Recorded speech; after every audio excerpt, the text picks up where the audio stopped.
Hello, everyone, and welcome to Thinking Financial, our new podcast in association with GWM. Joined today by Craig Murrin in our West Coast office based in Nevada. Morning. And Simon, currently based in the UK. Good day to you. And myself, Chris, also based near sunny London. Gentlemen, how are we feeling today? Really good. What day is it? It's Thursday. We're almost towards the weekend. It's been a really successful week for me within the office, which is good. So, yep, all well over here. Another busy week, and coming towards the weekend here in the UK. Okay, glad to hear it. So, I know when we sat down to discuss topics a few weeks ago, we asked ourselves what's most relevant for our clients today, and I certainly felt we'd be remiss if we didn't speak about debt, both its dangers and its uses. Debt is such a charged word, isn't it? And although attitudes often vary across the world, it rightly has such negative connotations. And while we ultimately will, of course, always advise extreme caution and understanding, the concept of positive debt has helped us become homeowners. It's financed business startups, and it's ultimately provided liquidity in crucial stages of life. When used effectively, debt can provide quality of life elevation. But that said, in this consumer culture of instant gratification, we know debt has rightly attracted so much stigma, and if used incorrectly, has life-shattering consequences. Nobody sets out to be irresponsible with obligations, and it can quickly happen with unforeseen circumstances that life throws at us. So we felt, as professionals who advise in investment and financial planning, this has to be a significant topic we address. We'd be remiss if we just skated over this. And to really gauge a little bit from each other and also you, what does debt mean in the 21st century? Craig, any thoughts on that? what does debt mean? I mean, I was actually doing some research for the episode, and I Googled the difference between good and bad debt to see what Google kind of popped out with and what information it gave.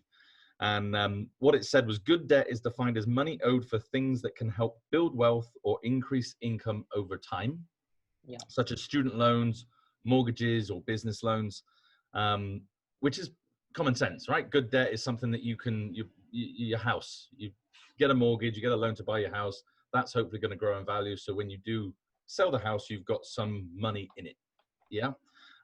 Bad debt refers to things like credit cards or other consumer debt that do little to improve your financial income. But, credit cards, hire purchase agreements, if you've got certain items, washing machine, fridges, they're quite expensive items on their own. And maybe you don't have the cash to pay for things, so you borrow to get them. That's not going to benefit your life financially, but obviously benefits your life. So there's a bit of a difference, obviously, between the good and bad debt. And it's our own individual job to try and stay on top of that and make sure that we police that ourselves, and try to stay out of too much bad debt, if you see what I'm saying. Yeah, I mean, I'd add to that, and I think it's important to draw that distinction between good and bad debt. I mean, there's sometimes a little bit of a stigma on debt as a whole, but Chris, as you said earlier, the right kind of debt allows us to do very important things in life, which we simply wouldn't be able to do otherwise. First and foremost, being buying a property. If a house is worth $500,000, not everyone's got $500,000 lying around, and yet they need to buy that house for the family.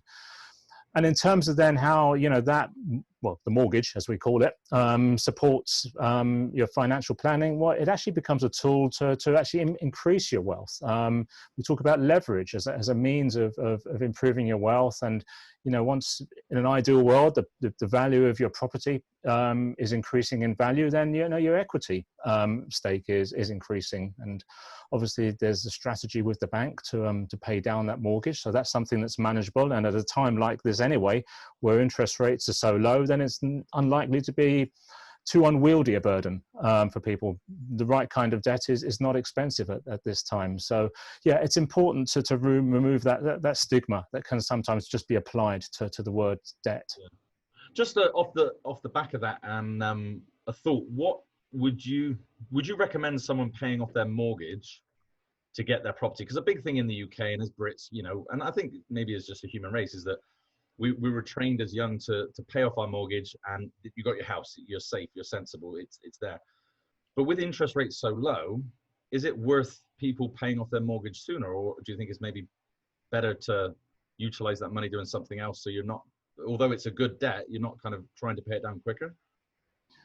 Yeah, I think it's all about assessing what's the most efficient use of money that you have at your disposal. And, you know, okay, if you're paying a mortgage at a rate of 1 or 2% per annum, whatever the prevailing rate is, and yet on the other hand, you can put that money to work in an investment, which, you know, even being conservative is achieving around 4 or 5% per annum, hopefully more, but let's beat inflation, let's say 4% per annum, then, you know, that stands out instantly as the more efficient use of your money. And if you want to be holistic about it, perhaps even take that 4% as an income, and if you want to pay down the mortgage, you know, use some of that income, but at least, you know, you've still got money that's keeping its equity. You're not just throwing at a mortgage, you're retaining the value of that money and getting growth on it.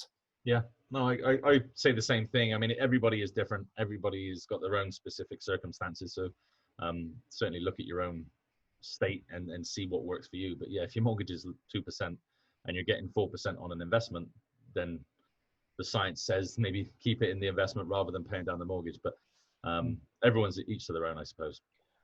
Would you Yeah. say that debt sometimes is lumped together under one term? So the idea of positive debt and negative debt, should those be more distinct differences perhaps in the media, in a sense? The term debt being, in the way that it's used as a toxic word, may put people off understanding that in the right circumstances it's designed for your advantage.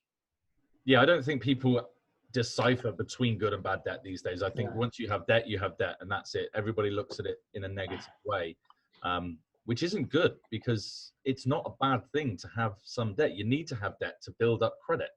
You know, when I first moved here, I had 0 credit rating, and I had to go out and find debt to build my credit, you know.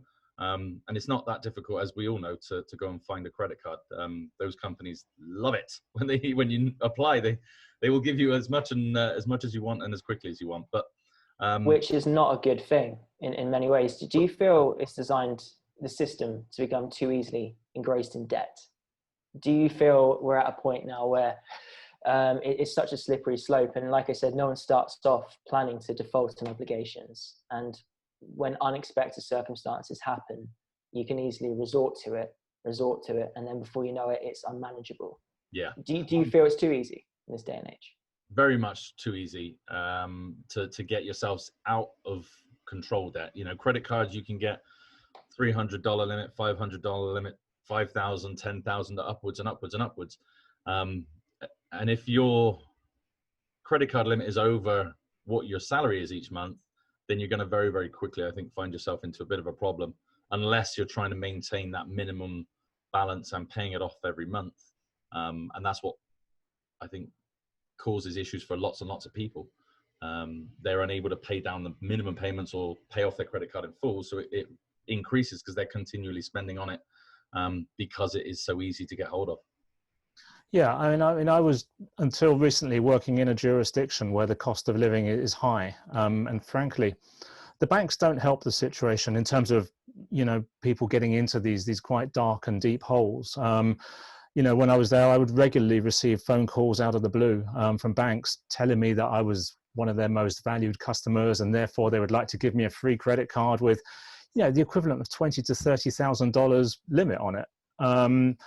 Now, hopefully, you know, one is disciplined enough that, okay, first of all, say no, thank you. But, you know, even if you do need the credit card in that situation, you know, retain some kind of discipline with it. And, you know, sometimes it is challenging. Sometimes people do find themselves falling into those dark holes simply just to keep up, you know, afford the rent and the utilities and to be able just to live. Yeah. But yeah, there has to be some kind of discipline that's brought into the process just to try and keep those costs under control. 100%. What would be your advice, Simon, for someone starting their financial journey, to come to you, doesn't quite understand the concept of all this yet, and then you go on to the topic of debt? what would be your advice to that person? Not to put you on the spot. No, that's fine, because when we did our last podcast and we talked about 10 important steps for financial planning, for very good reason, this was number one, which was clear your expensive debts. For a very simple reason that we all need to plan and grow for our future. We're all looking to build for our retirement needs. We may be needing to save for university for children, or we might want to buy the right kind of insurance policy. But if we're constrained from being able to do those things simply because we've got a hefty monthly credit card bill, then clearly we're limited. We can't do anything. We can't live the life that we wanted to live. And it may be a situation, we can talk about this separately, but the cost of a credit card is very high. Yeah. Annual interest rates are very high. In the United States, I think they average around 16% per annum. In other parts of the world, it's more expensive. So for some people, just paying the interest, let alone paying down the principal, the actual debt amount of the credit card, is just purely an exercise in keeping their head above water. So I can come on to one or two strategies, but Craig, you look like you want to jump in on that. Yeah, no, just to say, I actually checked on my credit card yesterday, and the APR on one of my cards is 29.99%. So the APR is the annual percentage rate. That's high. What investments could you get that would earn you that? Just to counter that point, it's. What about if we invest in credit cards? Do we get the return? I don't know. Maybe invest in financials, banks, things like that. I mean, banks are making 1 to 3% on every transaction on a credit card as well. So, and they're very smart. They tell you the monthly cost, which looks palatable, but then when you see that it's coming to an equivalent of 29% per annum, that's the hidden cost, which is usually in the tiniest of small prints at the bottom of the page. Yeah, and that's what happens if you're not paying off your balances each month, and that whole balance and then compounds. I mean, I was going to try and work out some calculations. Say if you had $1,000 limit and you didn't pay it off for 12 months, what that would turn into. But maybe we'll cover that somewhere else. But they're very, very expensive. Well, like I say, for some people, the challenge is just paying the interest, let alone paying down the debt. So some people can go for months, even years, continually to pay heavy monthly burdens without actually reducing the debt, and so this problem never goes away. And so that's why, to come back to Chris's point, it is so important before almost you think about any other part of financial planning, clear your expensive credit card debt.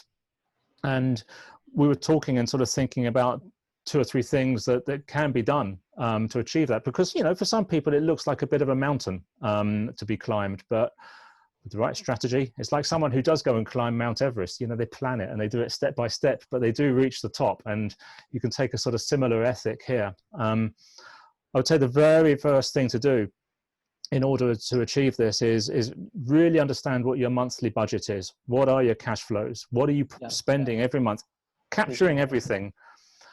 And try to trim. Identify the areas where you can meaningfully trim your costs, so that you do have a dedicated amount each month to put towards your credit card, so that you're not only paying the interest, but you are gradually whittling away at the principal.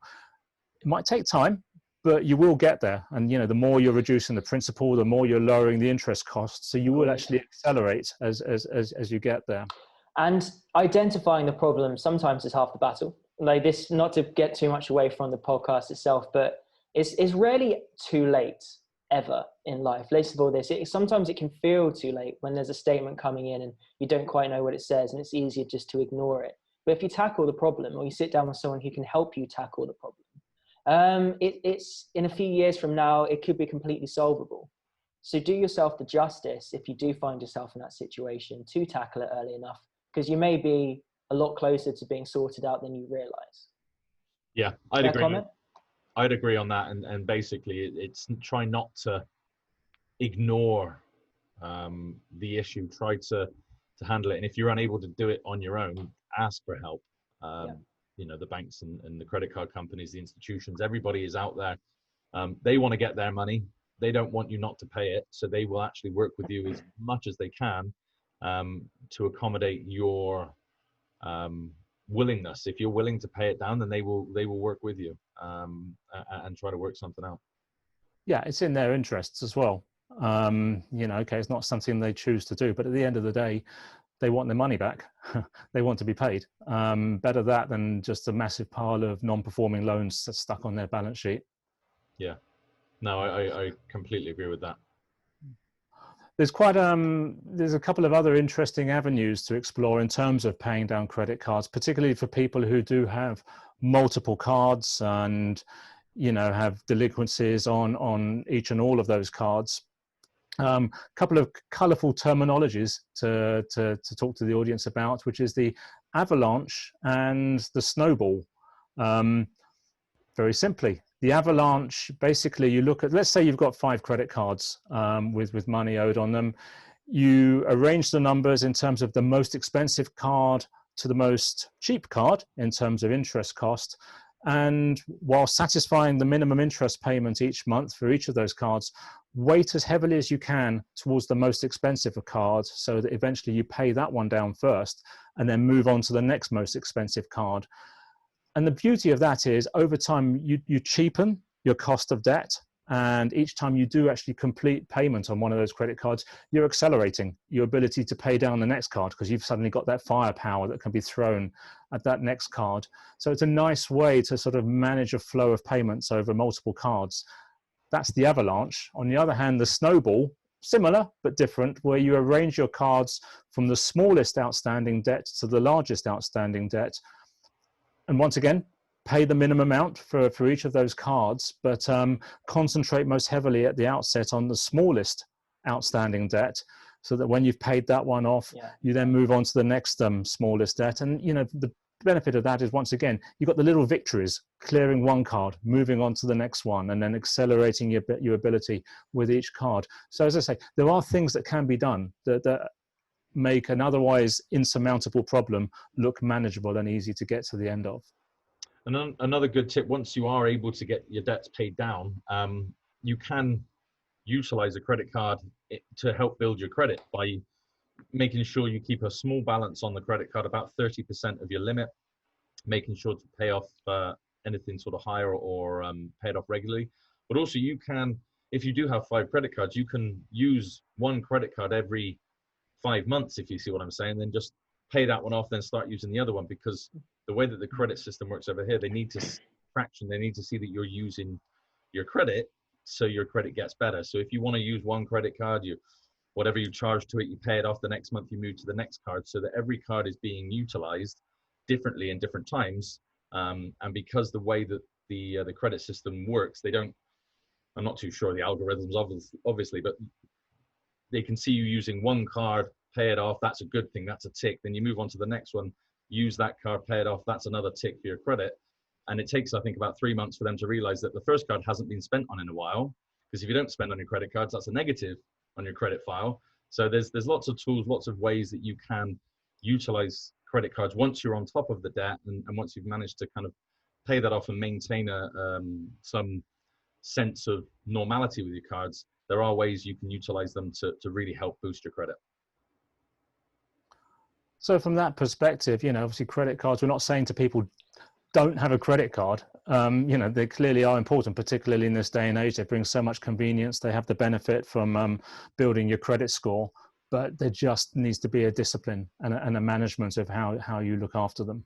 For sure. So I feel the overriding message on that is debt is good in a sense, if managed correctly. But I feel if we were to sum it up into any particular way, it would be understanding the debt and understanding the discipline to debt is crucial. And if you don't understand the discipline and you don't understand the concept of debt, don't have it, frankly. It should always start with understanding first and then work from there. Yeah. Would you say that's a fair assumption? Completely. Do some research, make sure you're getting the right card for what you need, and try and keep that balance lower so that you can maintain it. Because in credit card companies, we all know it, one day you might look and your balance has increased $1,000 or £500, whatever it might be. You'll look down and go, oh, I didn't ask for that, but they just do it automatically. Don't be afraid to phone the bank and tell them to reduce it back down again. Don't fall into that hole of using your card all the way up to max limit. Which is a planning piece for us as well, isn't it? When we sit down with clients, we talk about expenditure, we talk about income, we talk about what investments would be right for their time horizon. Same with a credit card as well. You know, don't assume credit card is an income. It's not in many senses. distinguish that difference early could save a world of pain later on. Fantastic. No, and I think that's a great segue to the end. Yeah. Okay. Thank you, everyone. Pleasure to welcome you along. We look forward to doing this every week. Again, my name is Chris. This is Craig, and this is Simon. If you do have any questions, please let us know. Always happy to discuss. It's our jobs, and it's something we enjoy immensely as well. Thank you, guys. Thank you, guys. Pleasure. Yes. Thank you.